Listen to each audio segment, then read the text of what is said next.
sometimes it just doesn't work. Last night it didn't work. So I'm pretty tired and kind of quiet in my head. It was interesting. I remember yesterday talking about listening to the rain and being able to put my mind in a, one place or another, and how if I put my mind into thinking, my body kind of activated and I felt my brain start to rev. And if I put my mind into the sound of the rain, the sleepiness, the ready to fall asleep would come. Well, last night as I was laying in bed, I felt completely at ease with my mind. It was quiet, and I kept noticing how quiet my mind was. And yet sleep still wouldn't come. It felt like my body had a charge to it, just like a rev. Yeah, it seemed like a battery, just a charge. And so in the moment of kind of the awareness of not falling asleep, I noticed both my mind and my body. So I was observing my mind and observing my body. So I was the observer and the observed. Think about that. Without your mind, there can't be either.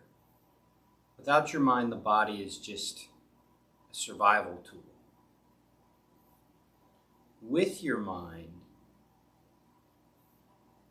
your body becomes basically anything you want it, really.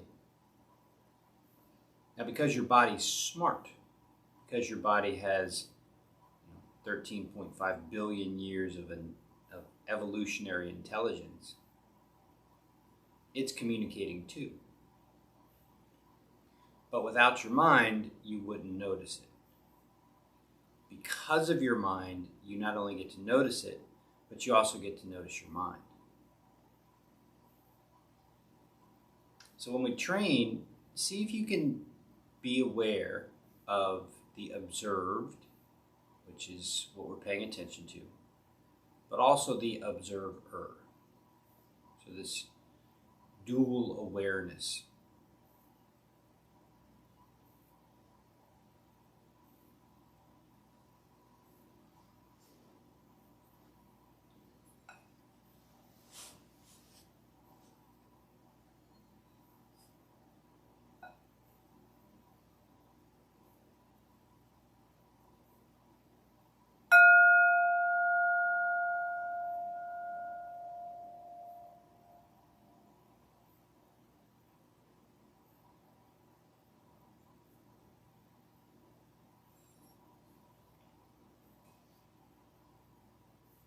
Sight, sound, taste, touch, smell.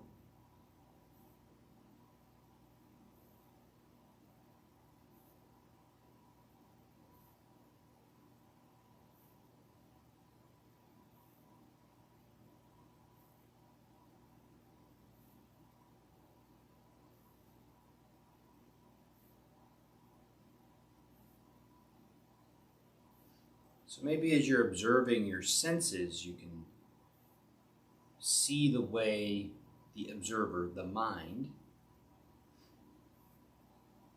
moves.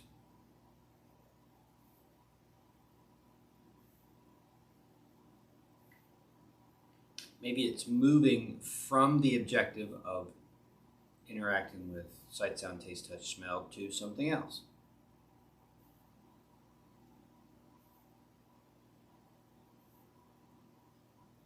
Maybe when it's on a particular sense,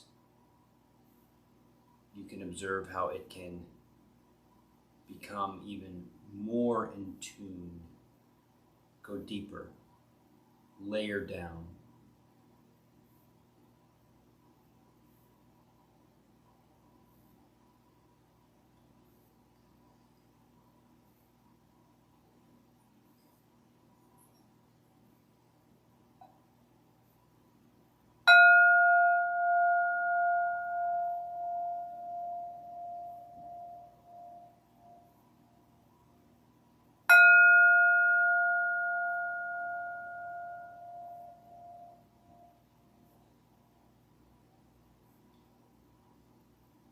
What's beneath you? Notice your ground.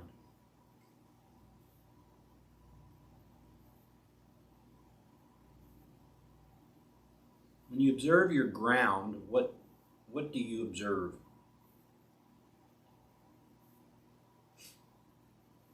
Could be your imagination. What's beneath you, what's beneath that, all the way down.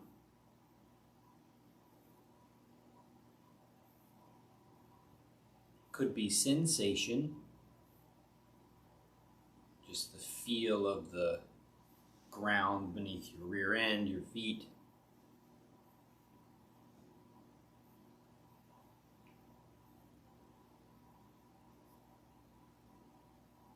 Come to the pelvis.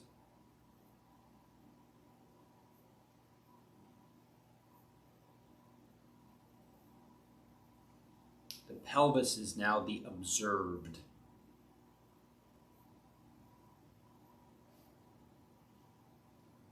Maybe your mind needs more to observe. So maybe move your pelvis.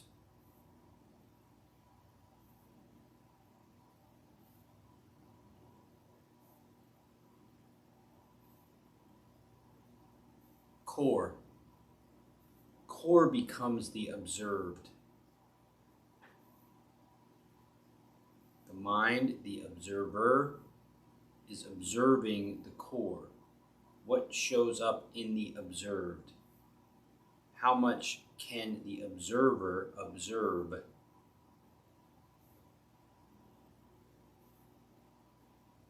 What's there to observe, period? There's the insides of the core.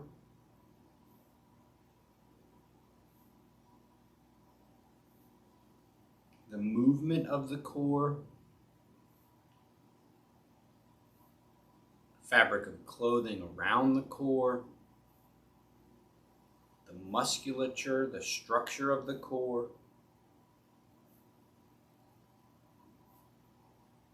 The tension of the core. The length of the core.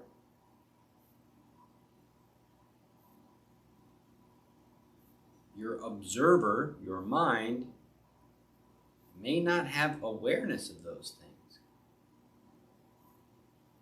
As an observer, it might be pretty minimal. Might not have this level of ability. So you train it. Heart space.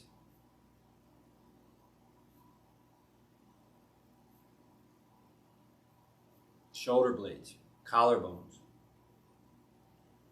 heartbeat,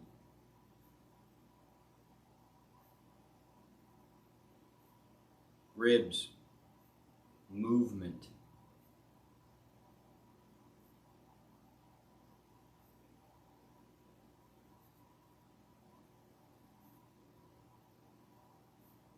alignment,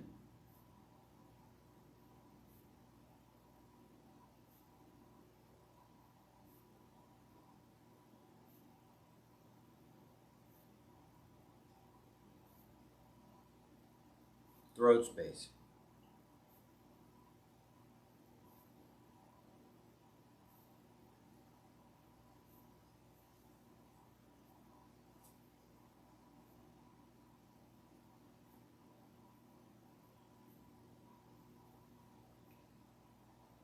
Movement of air, swallow, openness, closedness.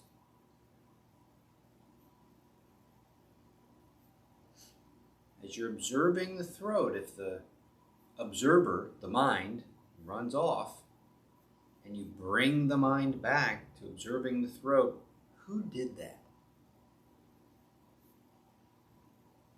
How did you know that the observer moved away from the observed?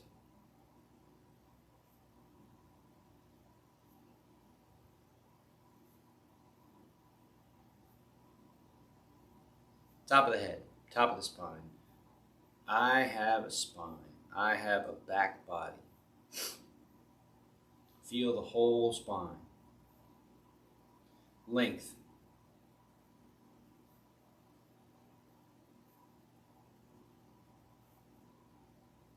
face. Soften face.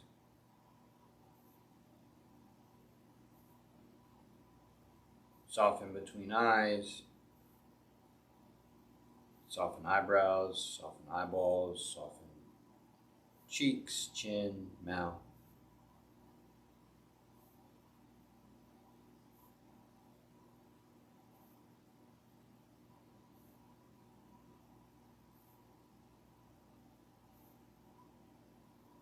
Throw a little smile on there. See if you can smile from the eyes only.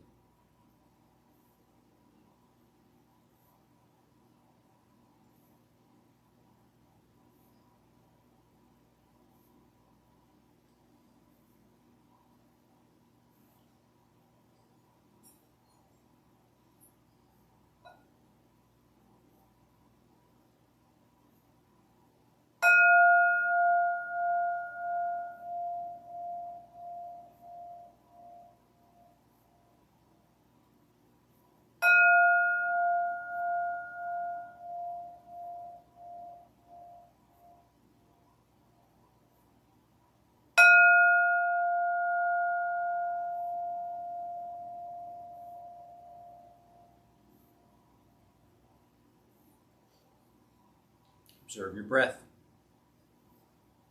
Observe its location.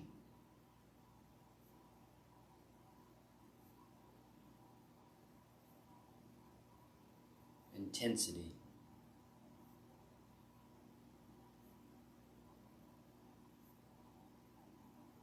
Direction.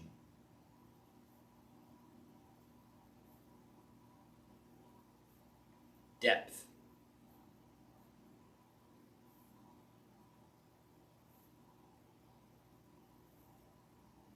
Size.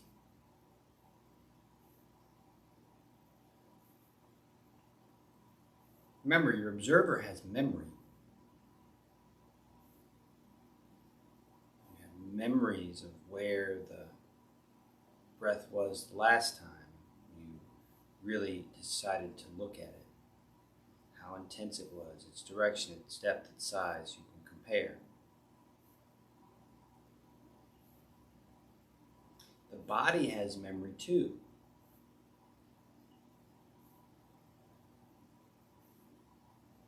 It's a different expression.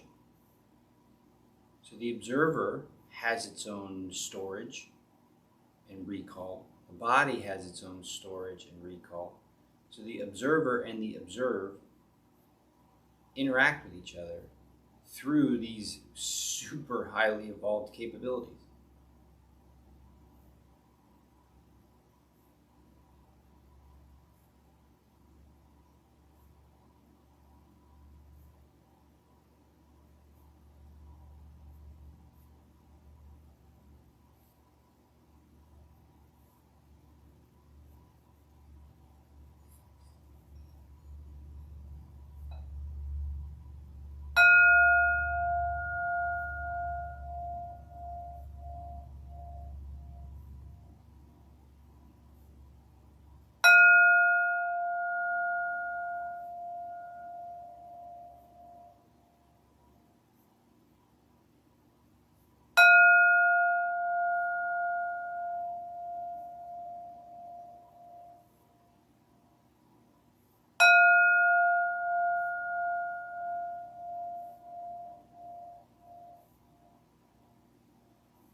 As evolved as the observed and the observer are, they fall in like a drop in the ocean, a spark in a fire,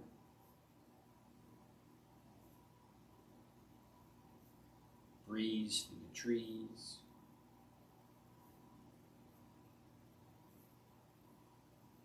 when compared to what connects all of us. Part of engaging with love is releasing the observed and the observer to the universe, to the ultimate, to the divine.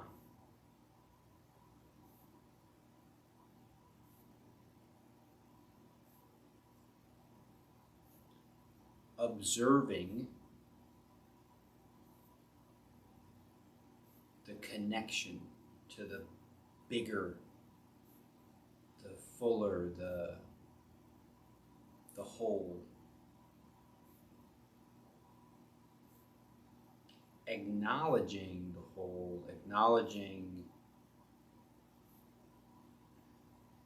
love's relationship to you through gratitude.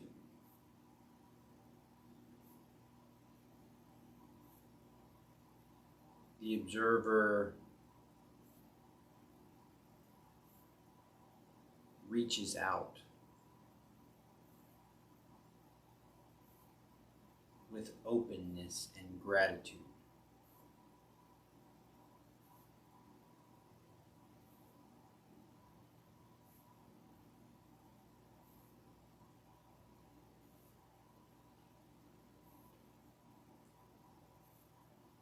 The observer and the observed, through their own relationship to each other and to their own kind of memories and the collective memory of the individual, acknowledging the bigness of kind of existence through acknowledging of suffering, relationship that can always be explored and connected to, a unifying element, that part of what the observed and the observer and the observed have experienced is directly related to what someone who's outside has also experienced, suffering. Acknowledging the other with your own awareness of yourself, acknowledging beyond self, non-self, connection.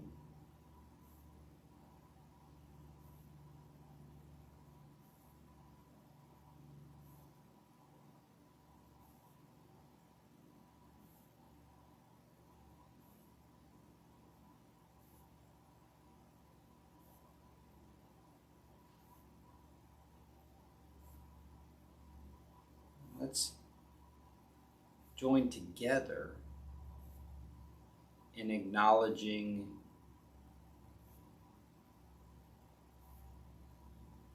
all that's out there that's working on behalf of goodwill, all that's out there that's suffering, that's sad, that's alone, that's isolated.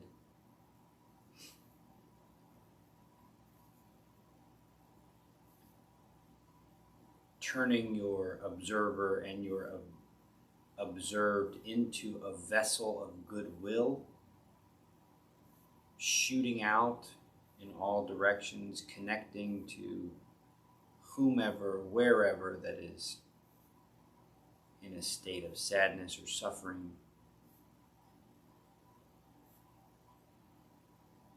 Reaching out, not knowing what's out there, not knowing what you're going to find, but doing it anyway.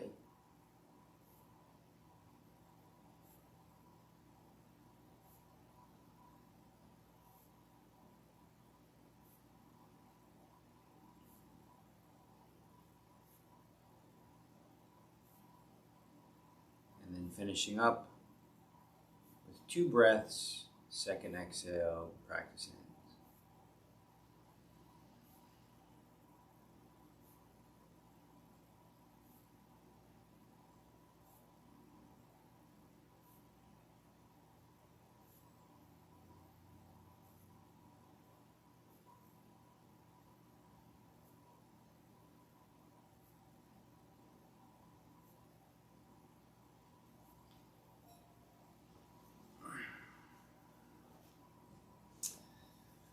Thank you for being my reason to practice every morning. It's the coolest thing to become more and more observable and to become more and more capable of observing. Just every new layer is something else. See you tomorrow.